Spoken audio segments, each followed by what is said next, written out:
Santa Teresita del Niño Jesús, en sus últimos días, escribió que a ella le hubiera gustado ser sacerdote para hablar de las grandezas de la Virgen María, porque muchas veces se decían cosas fuera de lugar, legendarias acerca de la Virgen María, que a ella la dejaban insensible.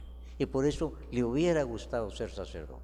Bueno, eso en aquel tiempo, porque en aquel tiempo las mujeres no predicaban en la iglesia, pero ahora las mujeres tienen también la gran oportunidad de predicar acerca de Jesús y de su Madre Santísima. Tenía mucha verdad Santa Teresita en decir que muchas veces se habla de la Virgen María de cosas legendarias, fuera de lugar, o sea, en el afán de alabarla y glorificarla muchas veces inventan cosas que son inadecuadas, como por ejemplo el caso de aquel pecador que no podía entrar en el cielo y entonces la Virgen María lo fue a meter por otra puerta. Esto es una aberración en todo el sentido de la palabra. ¿Cómo la Virgen María va a contradecir el juicio de Jesús? De ninguna manera. Estas son exageraciones que manchan la devoción a la Virgen María. El Concilio Vaticano II nos dio una síntesis maravillosa acerca de lo que debe ser la devoción a la Virgen María. Ningún concilio como el Concilio Vaticano II había dado estas directivas tan claras. Y en esencia el Concilio Vaticano II nos dice que la devoción a la Virgen María debe ser sólida, es decir, basada en la Biblia y en la tradición. Además, debe ser actualizada, debe servirnos para ahora, no debe estar de adorno. Y debe ser eficaz también, es decir, que nos sirva para imitar a la Virgen María, que es el modelo del cristiano. Entonces, la devoción no debe ser simplemente una práctica religiosa bonita, sino debe estar basada en la Biblia y en la tradición. Además, para esto nos ayuda la encíclica Marialis Culto del Papa Pablo VI y la encíclica Redentoris Mater del Papa Juan Pablo II. Así es que tenemos bases muy sólidas nosotros para que nuestra devoción a la Virgen María también sea sólida. San Juan recibió el regalo de la Virgen María como el gran regalo que Jesús le dejó. Ya cuando Jesús estaba expirando en la cruz lo llama: hijo, he ahí a tu madre. Previamente a la Virgen María le había dicho: madre, he ahí a tu hijo. San Juan no era hijo carnal de la Virgen María. Y dice el texto bíblico, Juan se la llevó a su casa. En el Evangelio, Juan es el ejemplo de lo que debe ser un discípulo. El cristiano, el discípulo cristiano, toma a la Virgen como un regalo y Juan se la llevó a su casa. Y no es aventurado decir que fue el primer devoto de la Virgen María. En su casa él habrá ido descubriendo cada vez más la personalidad de aquella persona llena de gracia, la bendita entre todas las mujeres, la bienaventurada porque había creído. Cada día él vería que la Virgen María era el retrato mejor espiritual de Jesús, la que mejor había imitado a Jesús.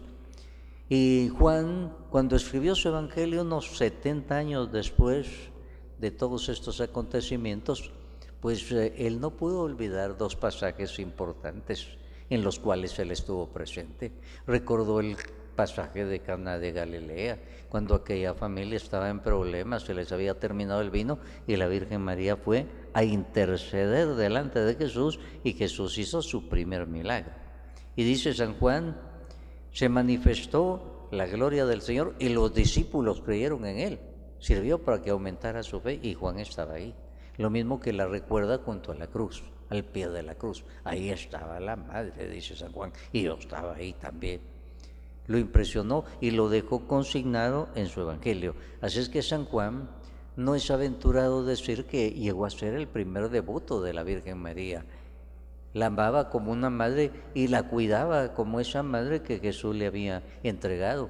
La madre era la madre de Jesús, pero ahora que no estaba el Jesús histórico, ahora es la madre del Jesús místico, que es la Iglesia.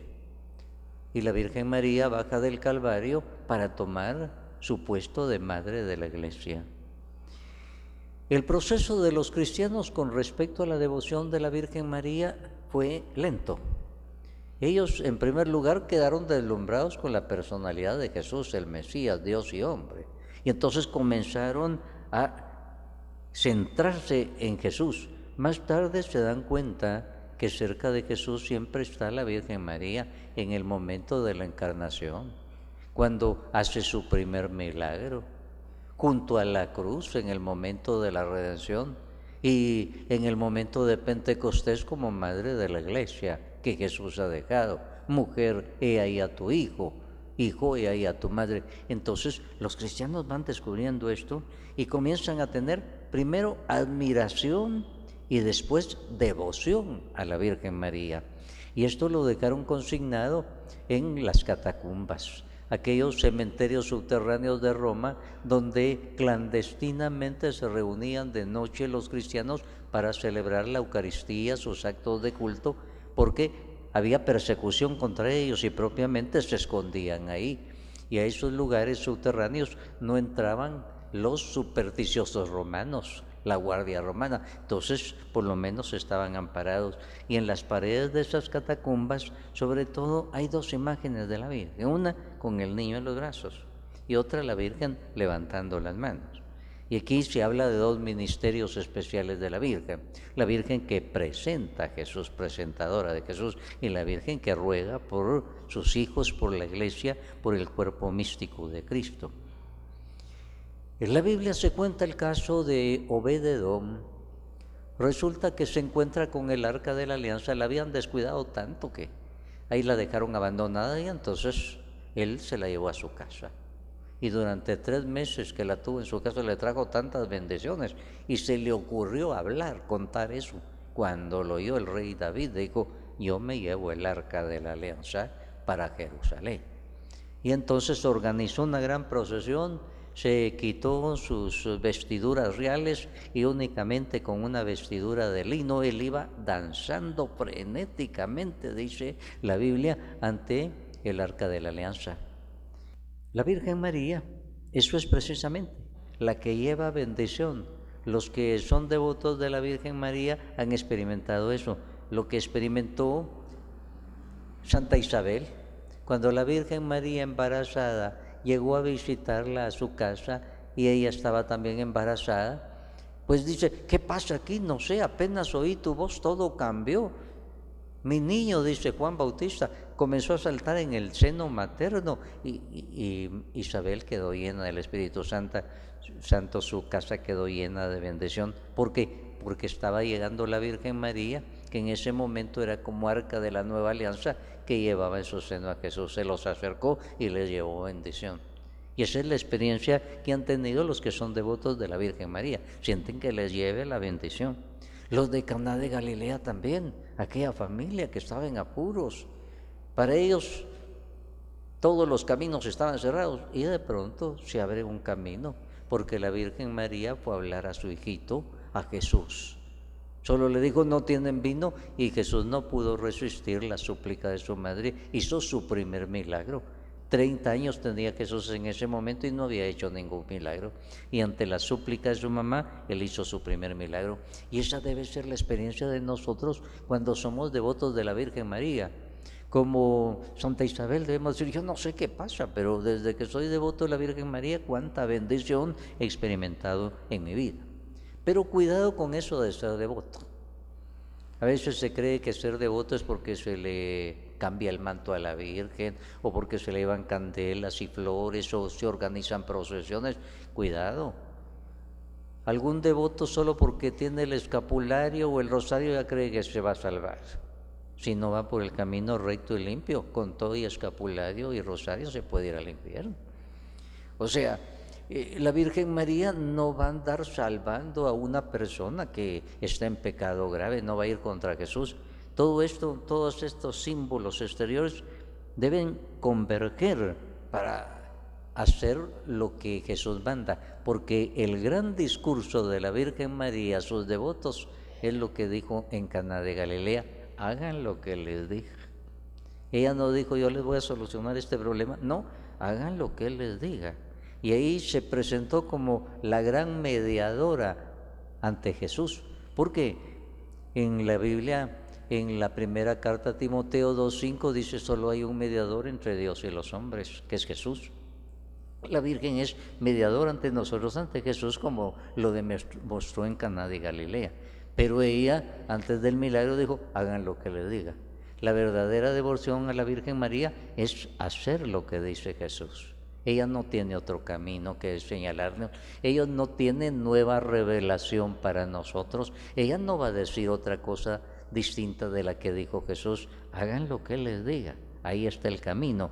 Y esa es la devoción a la Virgen María. Dejarnos guiar por la Virgen María, hacernos acompañar como ella, pero ella nos lleva a Jesús para que cumplamos lo que Él manda. No hay otra devoción. Nuestros santos han tenido un denominador común.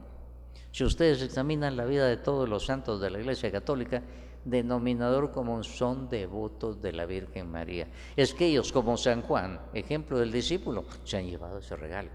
Es que la devoción a la Virgen María no es algo impuesto en la Iglesia, es un regalo que debe descubrirse y tomarse, así como Juan descubrió ese regalo cuando estaba viviendo bajo el mismo techo de la Virgen María. Entonces, a nadie se le impone en la Iglesia Católica la devoción a la Virgen María. Es un regalo de Jesús para sus discípulos y debe tomarse y descubrirse. Y así como los primeros cristianos lo fueron descubriendo. Y todos los santos se distinguen por haber descubierto ese tesoro. A San Juan Bosco se le concedió descubrirlo desde que tenía 9 años en un sueño visión, en donde él estaba cumpliendo una misión que le había dado Jesús en el sueño de convertir lobos y fieras en mansos corderos, y él estaba llorando y Jesús le dice: yo te voy a dar una madre que te ayude, y le presenta a la Virgen María. Y don Bosco lo tomó en su vida muy en serio, así como Moisés recibió el bastón de parte de Dios que le sirvió para hacer prodigios. Hacia don Bosco la bendición, la devoción a María Auxiliadora le sirvió como el bastón de Moisés para hacer prodigios en nombre de Dios, porque el mismo Señor le había dado ese bastón, ese auxilio, y él lo tomó en serio. Y al fin de su vida él dijo: sean devotos de María Auxiliadora y ustedes van a ver lo que son los milagros, porque él había comprobado y experimentado a montones los milagros por intercesión de la mediadora ante Jesús. En las catacumbas les decía que los cristianos pintaron 2 imágenes, una de la Virgen con Jesús, el niño, y otra con los brazos levantados de la Virgen María. Aquí están los grandes ministerios de la Virgen María en la Iglesia. Ella tiene el ministerio de mostrar a Jesús. Las imágenes de la Virgen María tienen a Jesús, nos lo están presentando. Y es que ella es la gran presentadora de Jesús. Véanlo ustedes en el Evangelio. Al nomás nacer Jesús, llegan los pastores y les presenta a Jesús. Llegan los magos de Oriente, les presenta a Jesús. Va al templo y ella es la que presenta a Jesús al anciano Simeón y a la profetisa Ana. Esa es su misión, presentar a Jesús. Ella se queda atrás, ella no le quita el primer lugar a Jesús, en ningún momento lo presenta. Y esa es la verdadera devoción y la misión de la Virgen María. Lo mismo que ella es una gran evangelizadora. San Lucas dice que al escribir su evangelio él investigó bien todos los datos acerca de Jesús. Y los comentaristas se preguntan: ¿dónde fue a investigar San Lucas aquellos datos que solo San Lucas pone acerca de la infancia de Jesús? Si eso solo la Virgen María lo sabía. Entonces se llega a la conclusión que tuvo que ir a la casa de la Virgen María. Y la Virgen María le informó de esas intimidades de su vida con respecto al niño Jesús y a San José. Ella entonces se muestra la evangelizadora de las primeras comunidades. Así que cuando ya Jesús no estaba físicamente, a ella acudían seguramente a preguntarle datos acerca de Jesús. Ella seguramente narraría en privado lo que le había visto a Jesús. Así como San Juan dice: lo que hemos visto y oído se los damos a conocer. Juan pertenecía a los apóstoles. Los apóstoles estuvieron 3 años con Jesús, pero la Virgen María estuvo 33 años con Jesús. Todo lo que había visto y oído, tantas cosas que los apóstoles no habían visto ni oído. Y ella lo contaba y era la evangelizadora. pero también la vemos como la gran intercesora.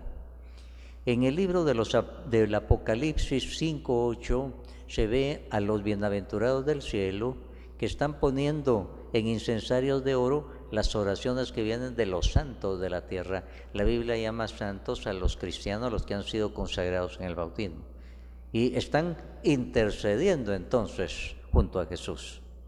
Nosotros así la vemos a ella, la gran intercesora. Una vez una señora llegó a pedir oración porque estaba enferma. Y ella decía, yo voy directamente al jefe, yo no voy a los santos ni a la Virgen.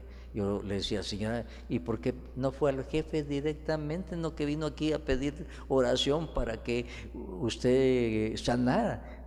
Usted se está contradiciendo. Estos son intercesores, están intercediendo por usted. ¿Cómo no va a interceder la Virgen si usted acude a ella? Y decía, yo voy directamente al jefe, no necesito de otros. Pero usted está pidiendo ahí oración, se está contradiciendo. Hermanos, nosotros creemos firmemente lo que dice la Biblia. Solo hay un intercesor entre Dios y los hombres. Jesús lo dice la primera carta a Timoteo 2:5. Pero Caná de Galilea nos demuestra que la Virgen tiene un poder de intercesión muy grande ante Jesús. Y entonces nosotros la llamamos como comunidad Virgen María, acompáñame. Acompáñeme en este momento, así como usted llama a su mamá, a un amigo íntimo que sea devoto. Mira, acompáñeme en la oración, necesito pedirle esto al Señor. ¿Cómo no lo vamos a hacer como la Virgen María? Esta es la devoción a la Virgen María. Creemos en su intercesión. Esos brazos levantados que pusieron los primeros cristianos en las catacumbas, la Virgen con los brazos levantados, indica esa Virgen María que está rogando como madre por el Jesús místico que es la Iglesia.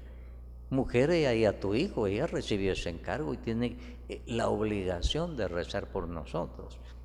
Así como nuestra madre rezaba por nosotros, ahora que está en el cielo nuestra madre, pues ella sigue rezando por nosotros. Lo mismo hace la Virgen María, cumple su misión de rezar por sus hijos.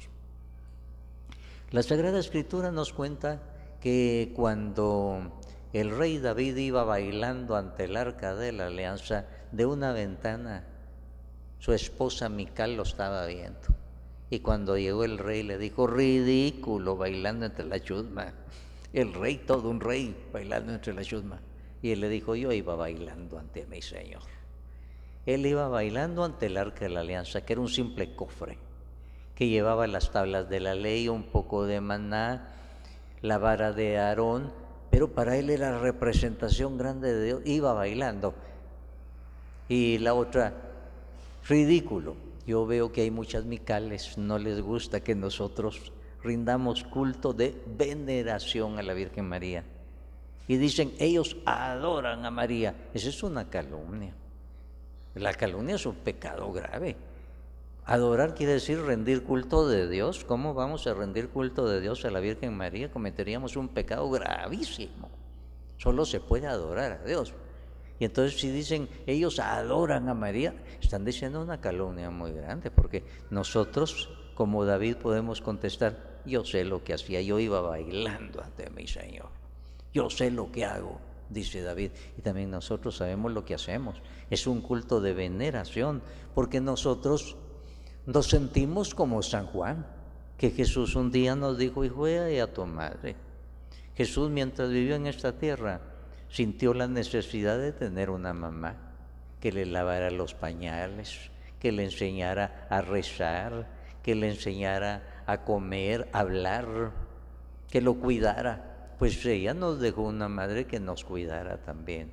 Y con San Juan nos dijo, no, ahí está mi mamá junto a la cruz. No, él se llevó a la madre espiritual y nosotros nos la llevamos también. Así es que sin ningún complejo teológico, nosotros no adoramos, veneramos nada menos la madre de Jesús, la madre que Él nos dejó, hijo, he ahí a tu madre.